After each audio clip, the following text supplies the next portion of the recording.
Hello ಎಲ್ರಿಗೂ ನಮಸ್ತೆ. SBK Kannada YouTube ಚಾನಲ್ಗೆ ನಿಮಗೆ ಸ್ವಾಗತ.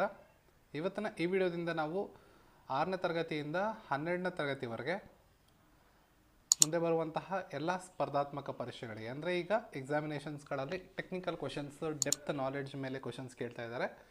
ಸೊ ಹಾಗಾಗಿ ನಾವು ಬೇಸಿಕಲಿ 6ನೇ ತರಗತಿಯಿಂದ 12ನೇ ತರಗತಿವರೆಗೆ ಪ್ರತಿಯೊಂದು ಚಾಪ್ಟರ್ ವೈಸ್ ಈ ದಿನದಿಂದ ಪ್ರತಿಯೊಂದು ಚಾಪ್ಟರ್ಗಳನ್ನು ಸಮರೈಸ್ ಮಾಡಿ ಅದರ ಮೇಲೆ MCQsಗಳ ಮೇಲೆ ಕ್ವಶನ್ಸ್ಗಳನ್ನು ಫ್ರೇಮ್ ಮಾಡಿ KE ಅಥವಾ KPSC ಅವರು ಯಾವ ರೀತಿ ಕ್ವಶನ್ಸ್ ಕೇಳ್ತಿದ್ದಾರೆ ಅದರ ಮೇಲೆ ಆ ಥರ ಕ್ವಶನ್ಸ್ಗಳನ್ನು ಪ್ರತಿದಿನ ಕೊಡೋದಕ್ಕೆ ಟ್ರೈ ಮಾಡ್ತೀನಿ. ಇದು ಮುಂದೆ ಬರುವಂತಹ ಎಲ್ಲ ಎಕ್ಸಾಮಿನೇಷನ್ಸ್ಗೂ ಅನುಕೂಲ ಆಗುತ್ತೆ. GPST ಇರ್ಬೋದು, HST ಇರ್ಬೋದು, ಅವ್ರಿಗೂ ಕೂಡ ಅನುಕೂಲ ಆಗುತ್ತೆ. ಸ್ಪೆಸಿಫಿಕ್ ಪೇಪರ್ ಇದ್ದರೆ ಅವ್ರಿಗೂ ಅನುಕೂಲ ಆಗುತ್ತೆ. ಜೊತೆಗೆ ಸಾಮಾನ್ಯ ಜ್ಞಾನ ವಿಭಾಗಕ್ಕೆ ಬಂದರೆ ಅಲ್ಲೂ ಕೂಡ ಅನುಕೂಲ ಆಗುತ್ತೆ. ಹಾಗಾಗಿ ಈ ಒಂದು ವಿಡಿಯೋ ಸೀರೀಸ್ ಏನಿದೆ ಇದು ಯಾವುದೇ ಕಾಂಪಿಟೇಟಿವ್ ಎಕ್ಸಾಮ್ಸ್ನ ಪ್ರಿಪೇರ್ ಮಾಡ್ತೀರಿ ಎಲ್ರಿಗೂ ಕೂಡ ಅನುಕೂಲ ಆಗುತ್ತೆ. ಸೊ ಈ ವಿಡಿಯೋದ ನೋಟ್ಸ್ಗಳನ್ನು ನೀವು ಮಾಡ್ಕೋಬೋದು ಸಾಧ್ಯವಾದಷ್ಟು, ಅಥವಾ ನಾನು ಮುಂದಿನ ದಿನಗಳಲ್ಲಿ PDF ಕೊಡೋಕ್ಕೆ ಪ್ರಯತ್ನ ಕೂಡ ಮಾಡ್ತೀನಿ. ನಮ್ಮ ವೆಬ್ಸೈಟ್ ಆದ kpscjunction.in ಅಂತ ಗೂಗಲ್ನಲ್ಲಿ ಹೋಗಿ ಸರ್ಚ್ ಮಾಡಿ ಅಲ್ಲಿ ನೀವು PDF ನೋಟ್ಸ್ಗಳನ್ನು ಮುಂದಿನ ದಿನಗಳಲ್ಲಿ ಪಡ್ಕೋಬೋದು ಆಗಿರುತ್ತೆ.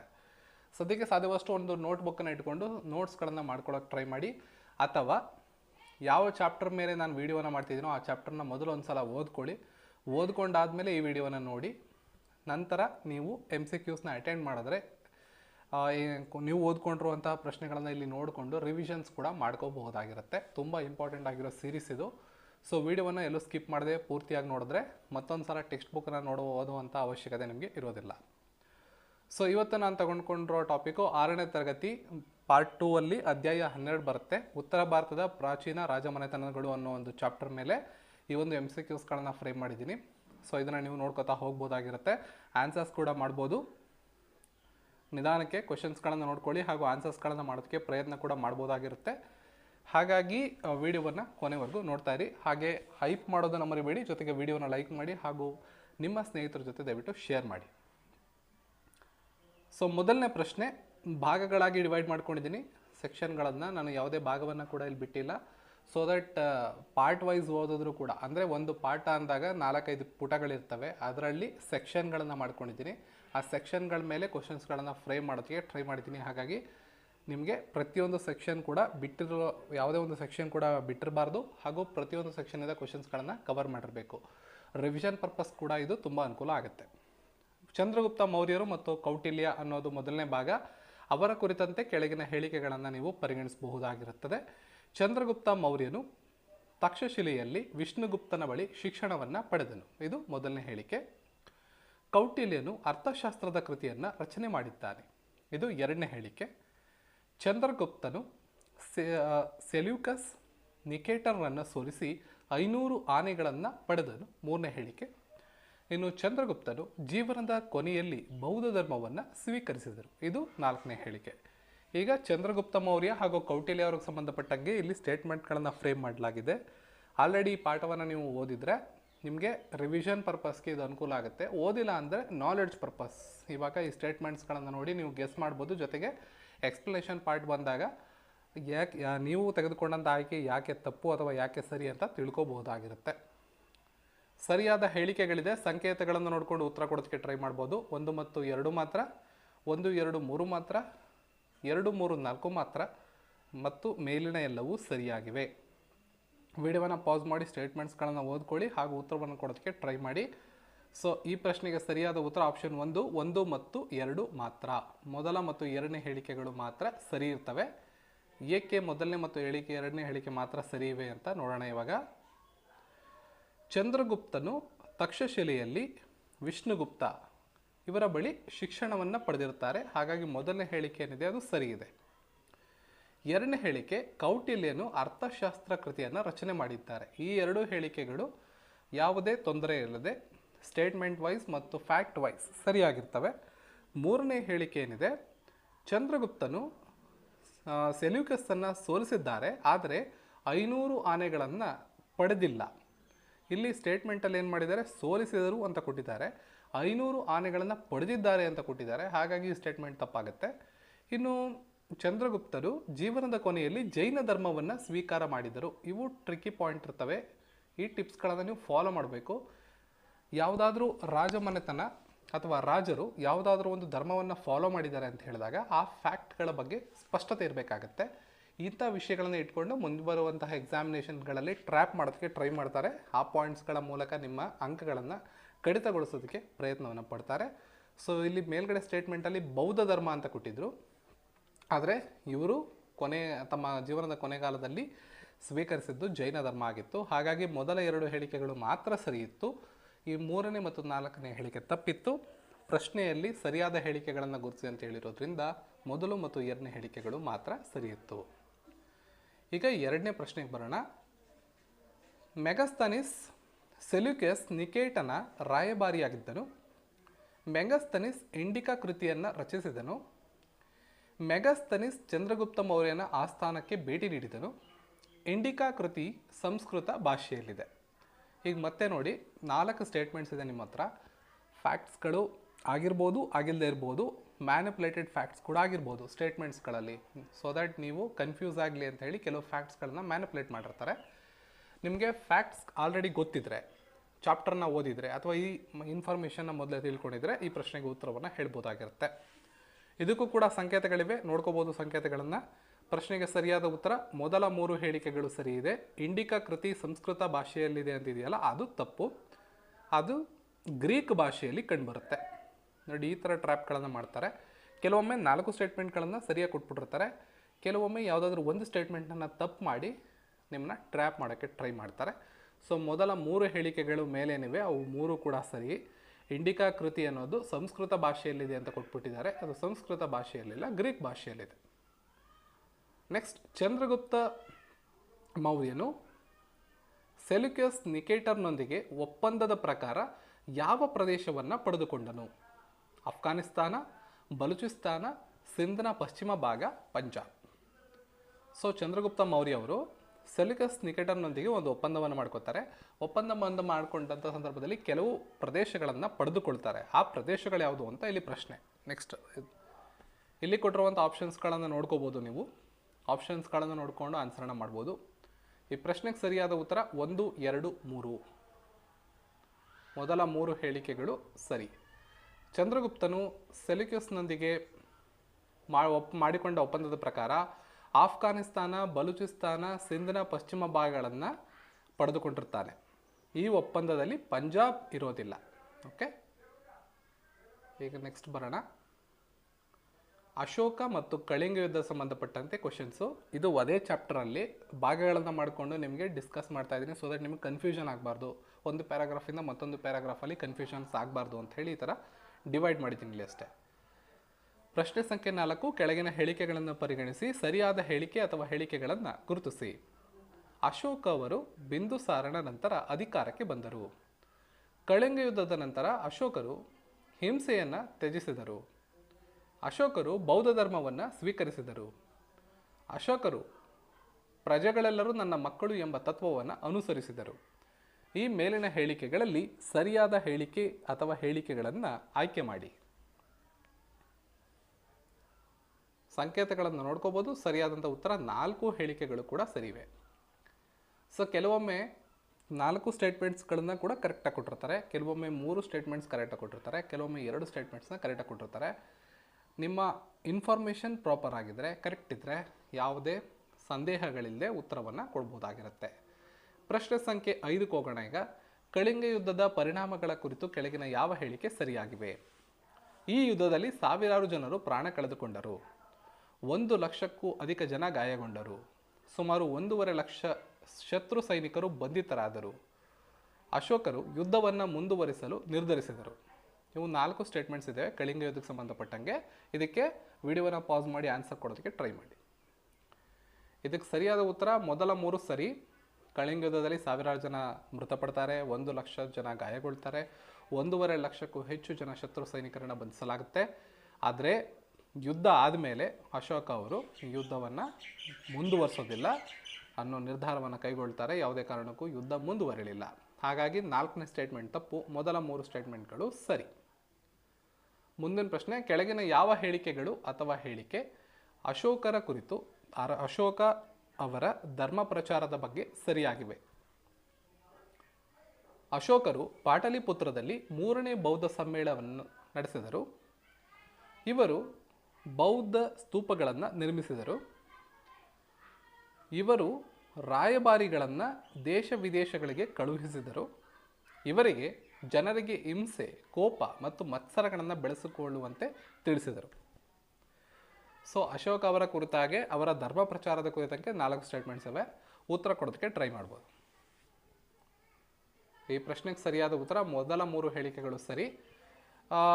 ಅಶೋಕ್ ಅವರು ಯಾವುದೇ ಕಾರಣಕ್ಕೂ ಜನರಿಗೆ ಹಿಂಸೆ, ಕೋಪ ಮತ್ತು ಮತ್ಸರಗಳು ಇರಬಾರ್ದು ಅಂತ ಹೇಳಿದರು. ಅವರು ಅದನ್ನು ಬೆಳೆಸ್ಕೊಳ್ಳಿ ಅಂತ ಹೇಳಿರಲಿಲ್ಲ, ತ್ಯಜಿಸಿ ಅಂತ ಹೇಳಿದರು. ಹಾಗಾಗಿ 4ನೇ ಸ್ಟೇಟ್ಮೆಂಟ್ ತಪ್ಪಾಗುತ್ತೆ. ಇನ್ನು ಉಳಿದಂತೆ ಅವರು 3ನೇ ಬೌದ್ಧ ಸಮ್ಮೇಳನವನ್ನು ನಡೆಸಿದ್ರು, ಸ್ತೂಪಗಳನ್ನು ನಿರ್ಮಾಣ ಮಾಡಿದ್ರು, ರಾಯಭಾರಿಗಳನ್ನು ಕಳಿಸ್ಕೊಟ್ಟಿದ್ರು ಅನ್ನೋ ಹೇಳಿಕೆಗಳೆಲ್ಲ ಸರಿಯಾಗಿವೆ. ನೆಕ್ಸ್ಟ್ ಅವರ ಶಾಸನಗಳ ಕುರಿತು ಪ್ರಶ್ನೆ ಇದೆ. ಅಶೋಕನ ಶಾಸನಗಳು ಬ್ರಾಹ್ಮಿ ಲಿಪಿ ಮತ್ತು ಪ್ರಾಕೃತ ಭಾಷೆಯಲ್ಲಿ ಕಂಡುಬರುತ್ತವೆ. ಕರ್ನಾಟಕದಲ್ಲಿ ಅಶೋಕರ 17 ಶಾಸನಗಳು ದೊರೆತಿವೆ. ಮಸ್ಕಿ ಶಾಸನದಲ್ಲಿ ಅಶೋಕರ ಹೆಸರು ಸ್ಪಷ್ಟವಾಗಿ ಕಂಡುಬರುತ್ತದೆ. ಜೇಮ್ಸ್ ಫಿಲಿಪ್ ಅಶೋಕರ ಶಾಸನಗಳನ್ನು ಓದಲು ವಿಫಲರಾಗಿದ್ದರು. ಈ ಸ್ಟೇಟ್ಮೆಂಟ್ಗಳನ್ನ ನೋಡಿಕೊಂಡ್ರೆ ಸರಿಯಾದ ಉತ್ತರ 4ನೇ ಸ್ಟೇಟ್ಮೆಂಟು. ಜೇಮ್ಸ್ ಫಿಲಿಪ್ ಅಶೋಕನ ಶಾಸನಗಳನ್ನು ಯಶಸ್ವಿಯಾಗಿ ಓದಿದ್ರು, ಆದರೆ ವಿಫಲ ಆಗಿರೋದಿಲ್ಲ. ಅಶೋಕ ಅವರ ಶಾಸನಗಳು ಬ್ರಾಹ್ಮಿ ಲಿಪಿ ಮತ್ತು ಪ್ರಾಕೃತ ಭಾಷೆಯಲ್ಲಿ ಕಂಡುಬರ್ತವೆ. ಕರ್ನಾಟಕದಲ್ಲೇ ಇದುವರೆಗೂ 17 ಶಾಸನಗಳು ದೊರೆತಿರ್ತವೆ. ಮಸ್ಕಿ ಶಾಸನದಲ್ಲಿ ಅವರ ಹೆಸರು ಸ್ಪಷ್ಟವಾಗಿ ಉಲ್ಲೇಖವಾಗಿರೋದನ್ನು ನಾವು ಗಮನಿಸಬಹುದಾಗಿರುತ್ತೆ. ಮುಂದಿನ ಪ್ರಶ್ನೆ, ಮಸ್ಕಿ ಶಾಸನದ ಪ್ರಾಮುಖ್ಯತೆ ಏನು? ಸೊ ಆಲ್ರೆಡಿ ಗೊತ್ತಾಗಿರುತ್ತೆ ನಿಮಗೆ, ಹಾಗೆ ನಾನು ಹೈಡ್ ಮಾಡೋಕ್ಕೆ ಹೋಗಲಿಲ್ಲ. ಇದು ಅಶೋಕರ ಹೆಸರನ್ನು ಸ್ಪಷ್ಟವಾಗಿ ಉಲ್ಲೇಖಿಸಿರುವ ಮೊದಲ ಶಾಸನವಾಗಿರ್ತದೆ. ಮಸ್ಕಿ ಶಾಸನದ ಪ್ರಾಮುಖ್ಯತೆ ಏನೆಂದರೆ, ಇಲ್ಲಿ ಅಶೋಕರ ಹೆಸರನ್ನು ದೇವನಾಂಪ್ರಿಯ, ಪ್ರಿಯದರ್ಶಿ ಅಶೋಕ ಎಂದು ಸ್ಪಷ್ಟವಾಗಿ ಬರೆಯಲಾಗಿದೆ. ಇದಕ್ಕೂ ಮೊದಲನೇ ಶಾಸನಗಳಲ್ಲಿ ಅವರನ್ನು ಕೇವಲ ದೇವನಾಂಪ್ರಿಯ, ಪ್ರಿಯದರ್ಶಿ ಎಂದು ಉಲ್ಲೇಖ ಮಾತ್ರ ಮಾಡಲಾಗ್ತಿತ್ತು. ಈ ಶಾಸನದಲ್ಲಿ ದೇವನಾಂಪ್ರಿಯ, ಪ್ರಿಯದರ್ಶಿ ಅಶೋಕ ಅಂತ ಉಲ್ಲೇಖ ಮಾಡಿರೋದ್ರಿಂದ ಅವರ ಹೆಸರನ್ನು ಸ್ಪಷ್ಟವಾಗಿ ಉಲ್ಲೇಖ ಮಾಡಿದ ಮೊದಲ ಶಾಸನ ಇದು ಅಂತ ಹೇಳ್ಬೋದಾಗಿರುತ್ತೆ. ನೆಕ್ಸ್ಟ್ ಸ್ಟೇಟ್ಮೆಂಟು, ಕೆಳಗಿನ ಯಾವ ಸ್ಥಳ ಅಥವಾ ಸ್ಥಳಗಳಲ್ಲಿ ಕರ್ನಾಟಕದಲ್ಲಿ ಅಶೋಕನ ಶಾಸನಗಳು ದೊರೆತಿರುತ್ತವೆ? ಮಸ್ಕಿ, ಬ್ರಹ್ಮಗಿರಿ, ಸನ್ನತಿ, ಉಪ್ಪುಶಿಲೆ. ಪ್ರಶ್ನೆಗೆ ಸರಿಯಾದ ಉತ್ತರ ಮೇಲಿನ 4 ಸ್ಥಳಗಳಲ್ಲೂ ಕೂಡ ಅವರ ಶಾಸನಗಳು ಸಿಕ್ಕಿರ್ತವೆ. ಭಾಗ 4, ಮೌರ್ಯರ ಆಡಳಿತ ಪದ್ಧತಿ. ಮೌರ್ಯರ ಆಡಳಿತ ಪದ್ಧತಿಯು ಕೆಳಗಿನ ಸಂಬಂಧಪಟ್ಟಂತೆ ಕೆಳಗಿನ ಹೇಳಿಕೆಗಳನ್ನು ಪರಿಗಣಿಸಿ ಅಂತ ಹೇಳಿದ್ದಾರೆ. ರಾಜನೇ ಆಡಳಿತ ವ್ಯವಸ್ಥೆಯ ಮುಖ್ಯಸ್ಥರಾಗಿದ್ದರು. ರಾಜನಿಗೆ ಸಲಹೆ ನೀಡಲು ಮಂತ್ರಿಮಂಡಲ ಇತ್ತು. ಧರ್ಮ ಮಹಾಮಾತರರು ಜನರಿಗೆ ಉತ್ತಮ ನೀತಿ ಮತ್ತು ನಡತೆಯನ್ನು ಪ್ರಚಾರ ಮಾಡ್ತಾ ಇದ್ರು. ಗ್ರಾಮಗಳಲ್ಲಿ ಗ್ರಾಮಿಕ ಎಂಬ ಅಧಿಕಾರಿ ಆಡಳಿತವನ್ನು ನಡೆಸ್ತಾ ಇದ್ರು. 4 ಸ್ಟೇಟ್ಮೆಂಟ್ಗಳು ಕೂಡ ಕರೆಕ್ಟು. ಹಾಗಾಗಿ ಮೇಲ್ಕಂಡ 4 ಹೇಳಿಕೆಗಳು ಸರಿಯಾಗಿ ಇರ್ತವೆ. ನೆಕ್ಸ್ಟ್ ಕ್ವೆಶ್ಚನ್, ಕೆಳಗಿನ ಹೇಳಿಕೆಗಳನ್ನು ಗಮನಿಸಿ. ಇದು ಧರ್ಮ ಮಹಾಮಾತರರ ಕಾರ್ಯಗಳ ಬಗ್ಗೆ ಕೊಟ್ಟಿರ್ತಕ್ಕಂಥ ಹೇಳಿಕೆಗಳಾಗಿರ್ತವೆ. ಜನರಲ್ಲಿ ಉತ್ತಮ ನೀತಿ ಮತ್ತು ನಡತೆಯನ್ನು ಪ್ರಚಾರ ಮಾಡುವುದು ಇದರ ಉದ್ದೇಶವಾಗಿತ್ತು. ಅನಾಥರ ಕ್ಷೇಮವನ್ನು ನೋಡಿಕೊಳ್ಳುವುದಾಗಿತ್ತು. ವಿಧವೆಯರ ಕ್ಷೇಮವನ್ನು ನೋಡಿಕೊಳ್ಳುವುದಾಗಿತ್ತು. ವಯೋವೃದ್ಧರ ಕ್ಷೇಮವನ್ನು ನೋಡಿಕೊಳ್ಳುವುದಾಗಿತ್ತು. ಸೊ ಧರ್ಮ ಮಹಾಮಾತರರ ಕಾರ್ಯಗಳ ಬಗ್ಗೆ ಕೆಳಗಿನ ಯಾವ ಹೇಳಿಕೆ ಸರಿಯಾಗಿದೆ? 4 ಹೇಳಿಕೆಗಳು ಕೂಡ ಕರೆಕ್ಟ್ ಇದೆ, ಯಾವುದೇ ಗೊಂದಲ ಇದರಲ್ಲಿ ಬೇಡ. ಜನರಲ್ಲಿ ಉತ್ತಮ ನೀತಿ ಮತ್ತು ನಡತೆಯನ್ನು ಪ್ರಚಾರ ಮಾಡುವ ಜೊತೆಗೆ ಅನಾಥರು, ವಿಧವೆಯರು, ವಯೋವೃದ್ಧರನ್ನು ನೋಡಿಕೊಳ್ಳುವುದು ಇದರ ಪ್ರಮುಖವಾದ ಉದ್ದೇಶವಾಗಿತ್ತು. ನೆಕ್ಸ್ಟು ಪಾಂಡ್ಯ, ಚೋಳ ರಾಜವಂಶಗಳ ಕುರಿತಾದಂಥ ಹೇಳಿಕೆಗಳಿವೆ, ನೋಡ್ಕೊಳ್ಳಿ. ನೆಕ್ಸ್ಟ್ ಕ್ವೆಶ್ಚನ್, ಪಾಂಡ್ಯರ ರಾಜಧಾನಿ ಮಧುರೈ ಆಗಿತ್ತು. ಚೇರರ ರಾಜಧಾನಿ ಕೊಚ್ಚಿ ಆಗಿತ್ತು. ಅಂದರೆ ಆವಾಗಿನ ವಂಚಿ, ಇವಾಗಿನ ಕೊಚ್ಚಿ. ಚೋಳರ ರಾಜಧಾನಿ ಉರಯೂರ್ ಅಂದರೆ ಈಗಿನ ತಾಂಜಾವೂರು ಆಗಿತ್ತು. ಪಾಂಡ್ಯರು ವ್ಯಾಪಾರ ಮತ್ತು ನೌಕಾಯಾಪಡೆಯಲ್ಲಿ ಪ್ರಸಿದ್ಧರಾಗಿದ್ದರು. ಕೆಳಗಿನ ಯಾವ ಹೇಳಿಕೆ ಸರಿಯಾಗಿದೆ? ಮೊದಲ 3 ಹೇಳಿಕೆಗಳು ಸರಿಯಾಗಿದೆ. ಚೇರರು ವ್ಯಾಪಾರ ಮತ್ತು ನೌಕಾಪಡೆಯಲ್ಲಿ ಪ್ರಸಿದ್ಧರಾಗಿದ್ದರು. ಇಲ್ಲಿ ಫ್ಯಾಕ್ಟ್ ಬಂದುಬಿಟ್ಟು ಪಾಂಡ್ಯರು ಅಂತ ಆ್ಯಡ್ ಮಾಡಿದ್ದಾರೆ, ಹಾಗಾಗಿ ಇಲ್ಲಿ ತಪ್ಪಾಗುತ್ತೆ. ಮ್ಯಾನಿಪುಲೇಟೆಡ್ ಕ್ವಶನ್ ಆಗಿರ್ತದೆ, ಮ್ಯಾನಿಪುಲೇಟೆಡ್ ಸ್ಟೇಟ್ಮೆಂಟ್ ಆಗಿರ್ತದೆ. ಇಲ್ಲಿ ಚೇರರ ಸಾಧನೆಯನ್ನು ಪಾಂಡ್ಯರು ಅಂತ ಕೊಡುವ ಮೂಲಕ ನಿಮ್ಮ ನಾಲೆಡ್ಜನ್ನು ಟೆಸ್ಟ್ ಮಾಡೋದಕ್ಕೆ ಟ್ರೈ ಮಾಡಿದ್ದಾರೆ. ಉಳಿದಂಥದ್ದೆಲ್ಲ ಸರಿ ಇದೆ. 3 ಸ್ಟೇಟ್ಮೆಂಟು ಸರಿ, 4ನೇ ಸ್ಟೇಟ್ಮೆಂಟು ತಪ್ಪು. ಕೆಳಗಿನ ಹೇಳಿಕೆಗಳಲ್ಲಿ ಪಾಂಡ್ಯರ ಬಗ್ಗೆ ಯಾವುದು ಸರಿಯಾಗಿದೆ? ಪಾಂಡ್ಯರು ಸುಮಾರು 2000 ವರ್ಷಗಳ ಹಿಂದೆ ಅಸ್ತಿತ್ವಕ್ಕೆ ಬಂದರು. ಮೀನಾಕ್ಷಿ ದೇವಾಲಯವು ಪಾಂಡ್ಯರ ಕಾಲದಲ್ಲಿ ನಿರ್ಮಾಣವಾಯಿತು. ಸಿಲಪ್ಪಾದಿಕಾರಂ ಪಾಂಡ್ಯರ ಕಾಲದ ಪ್ರಮುಖ ಕವಿಯಾಗಿದ್ದರು. ಪಾಂಡ್ಯರು ಬೌದ್ಧ ಧರ್ಮವನ್ನು ಪ್ರಚಾರ ಮಾಡಿದರು. ಸಂಕೇತಗಳನ್ನು ನೋಡಿಕೊಂಡು ಉತ್ತರ ಕೊಡೋದಕ್ಕೆ ಟ್ರೈ ಮಾಡಿ. ಈ ಪ್ರಶ್ನೆಗೆ ಸರಿಯಾದ ಉತ್ತರ ಮೊದಲ 3 ಹೇಳಿಕೆಗಳು ಸರಿ. ಪಾಂಡ್ಯರು ಹಿಂದೂ ಧರ್ಮವನ್ನು ಪ್ರಚಾರ ಮಾಡಿದರು, ಬೌದ್ಧ ಧರ್ಮವನ್ನಲ್ಲ. ಇವರು 2000 ವರ್ಷಗಳ ಹಿಂದೆ ಬಂದರು, ಮೀನಾಕ್ಷಿ ದೇವಾಲಯವನ್ನು ನಿರ್ಮಾಣ ಮಾಡಿದ್ರು ಮತ್ತು ಇವರಲ್ಲಿ ಸಿಲಪ್ಪದಿಕಾರಂ ಅನ್ನೋರು ಪ್ರಮುಖ ಕವಿ ಅನ್ನೋ ಸ್ಟೇಟ್ಮೆಂಟ್ಸ್ ಏನಿದೆ ಇವೆಲ್ಲ ಸರಿ. ಸಿಲಪ್ಪಾದಿಕಾರಂ ಯಾವ ಭಾಷೆಯಲ್ಲಿ ಸಿಲಪ್ಪಾದಿಕಾರಂ ಅನ್ನುವ ಕೃತಿಯನ್ನು ರಚನೆ ಮಾಡಿದ್ದಾರೆ? ಅದೇ ಹೆಸರಿನಲ್ಲಿ ತಮಿಳು ಭಾಷೆಯಲ್ಲಿ ಇವರು ಈ ಕೃತಿಯನ್ನು ರಚನೆ ಮಾಡಿದ್ದು ಪಾಂಡ್ಯರ ಕಾಲದ ಪ್ರಮುಖ ಕೃತಿ ಅಂತ ಇದನ್ನು ನಾವು ಹೇಳ್ಬೋದಾಗಿರುತ್ತೆ.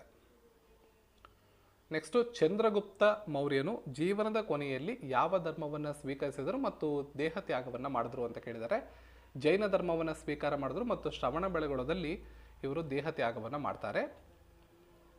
ಸಿಂಹಾಸನವನ್ನು ತನ್ನ ಮಗ ಬಿಂದುಸಾರನಿಗೆ ವಹಿಸಿ ಜೈನ ಮುನಿಗಳೊಂದಿಗೆ ಕರ್ನಾಟಕಕ್ಕೆ ಬಂದು ಇಂದಿನ ಹಾಸನ ಜಿಲ್ಲೆಯ ಶ್ರವಣ ಬೆಳಗೊಳದಲ್ಲಿ ಸಲ್ಲೇಖನ ವ್ರತವನ್ನು ಕೈಗೊಂಡು ದೇಹ ತ್ಯಾಗವನ್ನು ಇವರು ಮಾಡಿರ್ತಾರೆ. ನೆಕ್ಸ್ಟ್ ಕ್ವಶನ್, ಕೆಳಗಿನ ಹೇಳಿಕೆಗಳನ್ನು ಪರಿಗಣಿಸಿ ಅಂತ ಕೊಟ್ಟಿದ್ದಾರೆ. ಚಂದ್ರಗುಪ್ತರು ಸಿಂಹಾಸನವನ್ನು ತಮ್ಮ ಮಗ ಬಿಂದುಸಾರನಿಗೆ ವಹಿಸಿದರು. ಚಂದ್ರಗುಪ್ತರು ಜೈನ ಮುನಿಗಳೊಂದಿಗೆ ಕರ್ನಾಟಕಕ್ಕೆ ಬಂದರು. ಶ್ರವಣ ಬೆಳಗೊಳದಲ್ಲಿ ಸಲ್ಲೇಖನ ವ್ರತವನ್ನು ಕೈಗೊಂಡರು. ಬಿಂದುಸಾರ ಇವರ ಮಗ ಸುಮಾರು 50 ವರ್ಷಗಳ ಕಾಲ ಆಳ್ವಿಕೆಯನ್ನು ನಡೆಸಿದರು. ಈಗ ಮೊದಲ 3 ಹೇಳಿಕೆಗಳು ನಿಮ್ಗೆ ಗೊತ್ತಾಗಿದೆ ಆಲ್ರೆಡಿ ಸರಿ ಇದೆ ಅಂತ. 4ನೇ ಹೇಳಿಕೆ 50 ವರ್ಷಗಳಲ್ಲ 25 ವರ್ಷಗಳ ಕಾಲ ಆಳ್ವಿಕೆಯನ್ನು ನಡೆಸಿರ್ತಾರೆ. ಹಾಗಾಗಿ ಮೊದಲ 3 ಹೇಳಿಕೆಗಳು ಮಾತ್ರ ಸರಿ.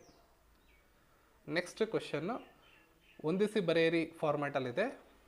ಬಲಭಾಗದಲ್ಲಿ ವ್ಯಕ್ತಿ ಮತ್ತು ವಂಶ, ಎಡಭಾಗದಲ್ಲಿ ಕೃತಿ ಮತ್ತು ಸ್ಥಳ. ಕೌಟಿಲ್ಯ, ಮೆಗಸ್ತಾನಿಸ್, ಸಿಲಪ್ಪಾದಿಕಾರಂ, ಚಂದ್ರಗುಪ್ತ. ಇಂಡಿಕಾ, ಅರ್ಥಶಾಸ್ತ್ರ, ಸಿಲಪ್ಪಾದಿಕಾರಂ, ಶ್ರವಣ ಬೆಳಗೊಳ. ಈಗ ಹೊಂದಿಸಿ ಬರೆದು ಸರಿಯಾದ ಉತ್ತರವನ್ನು ನೀವು ನೀಡಬೇಕಾಗಿರುತ್ತೆ.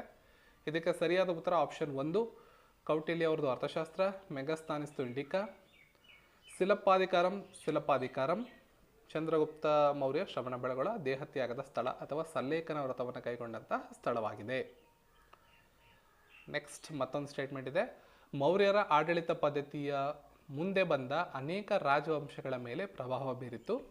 ಗ್ರಾಮಗಳ ವಿವಾದಗಳನ್ನು ಗ್ರಾಮ ಸಭೆಯೇ ಬಗೆಹರಿಸುತ್ತಿತ್ತು. ಗ್ರಾಮಗಳಿಗೆ ಸಾಕಷ್ಟು ಅಧಿಕಾರವನ್ನು ನೀಡಲಾಗಿತ್ತು.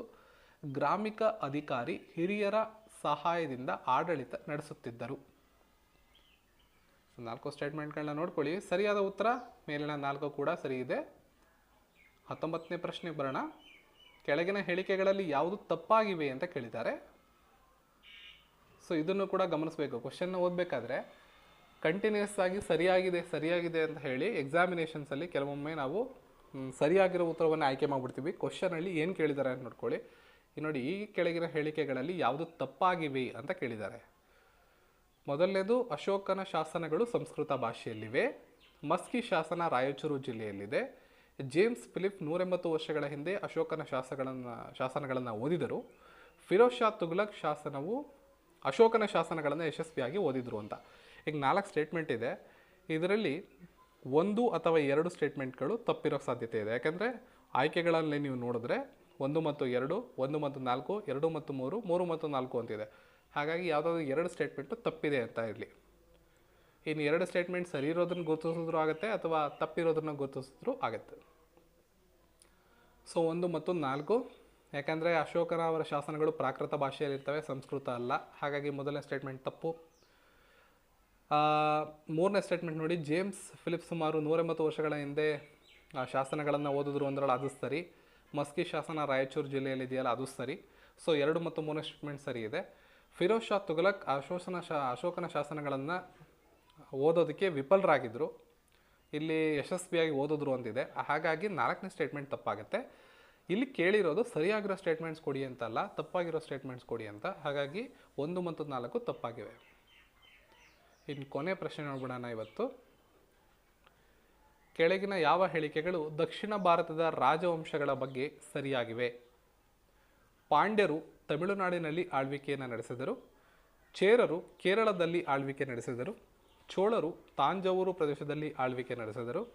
3 ವಂಶಗಳು ಒಂದೇ ಕಾಲದಲ್ಲಿ ಅಸ್ತಿತ್ವದಲ್ಲಿತ್ತು. ಸರಿಯಾದಂಥ ಉತ್ತರ.